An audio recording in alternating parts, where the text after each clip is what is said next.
S, பழைய role cassette model Bluetooth போட்டு ready பண்ணியிருக்கேன். இதில் பார்த்தீங்கன்னா ஈக்குவலைசரு சவுண்டு இதெல்லாம் பார்த்தீங்கன்னா இந்த டைப் வந்து ஒர்க் ஆகலை. அதனால் என்ன பண்ண எல்லாம் போயிடுச்சு. இது நானும் வெளியெல்லாம் தேடி பார்த்தேன், எங்கேயும் கிடைக்கல. அதுக்கோசரம் நம்ம சின்ன ஒரு ஐடியா பண்ணி நார்மலாக வர செட்டில் இருக்குதுல்ல, அதுமாரி ரெடி பண்ணியிருக்கேன். அதுமாரி ரெடி பண்ணி போட்டிருக்கேன். இதுவும் போட்டிருக்கேன். 2 சைடு இது வால்யூமு. இது பார்த்தீங்கன்னா இது வந்து ஷார்ப்பு. இது பார்த்தீங்கன்னா எஃப்எம்மும் பார்த்தீங்கன்னா பக்காவாக ஒர்க் ஆகும். எஃப்எம்மும் சூப்பராக ஒர்க் ஆகுது. இதில் பார்த்தீங்கன்னா இதுவும் எடுக்குது ரோல் கேசட்டு. ஆனால் அந்த இது இல்லை, இந்த ரப்பர் இல்லாதனால கேசட் போட்டால் எடுக்க மாட்டேங்குது, கரெக்டாக சுத்த மாட்டேங்குது. நான் வந்து நார்மல் ரப்பர், பேக்கிங் ரப்பர் போட்டு வச்சுருக்கேன், அது கரெக்டாக சுத்த மாட்டேங்குது. அது தேவையில்லைன்னாங்க. அதனால் நம்மளது தான் சரி ப்ளூடூத் தான் மேக்ஸிமம் ரெடி பண்ணுன்ட்டு பாருங்கள் கட் பண்ணி வச்சுருக்கேன். இதை ஃபிட் பண்ணிட்டு எப்படி ஓடுதுன்னு உங்களுக்கு அது இங்கே ஒரு ஹோல்ஸ் போட்டிருக்கேன், இங்கே ஒன்று வைக்கிறேன். இங்கே வந்து இந்த ஹோல்ஸில் பார்த்தீங்கன்னா அந்த ஷார்ப்பு கம்மி பண்ணுறது ஏற்றுறது. இதில் பார்த்தீங்கன்னா வாய்ஸ் கண்ட்ரோல், சவுண்டு ஏற்றுறது குறைக்கிறது. இங்கே ஒரு ஹோல்ஸ் போட்டு இங்கே வச்சுருக்கேன்.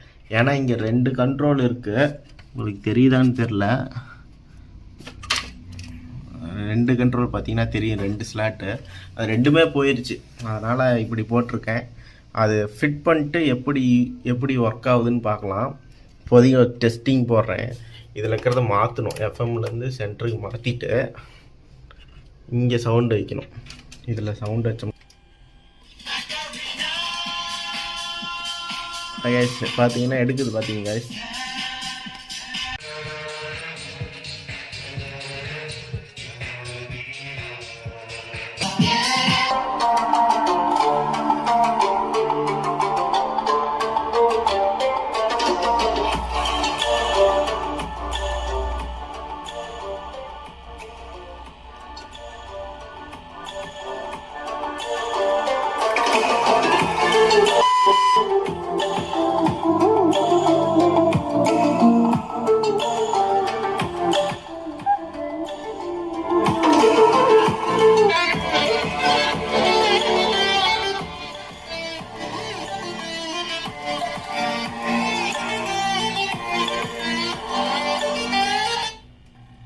ரைஸ் ஃபிட் பண்ணிட்டு எப்படி இருக்குதுன்னு நான் போட்டு காமிக்கிறேன்.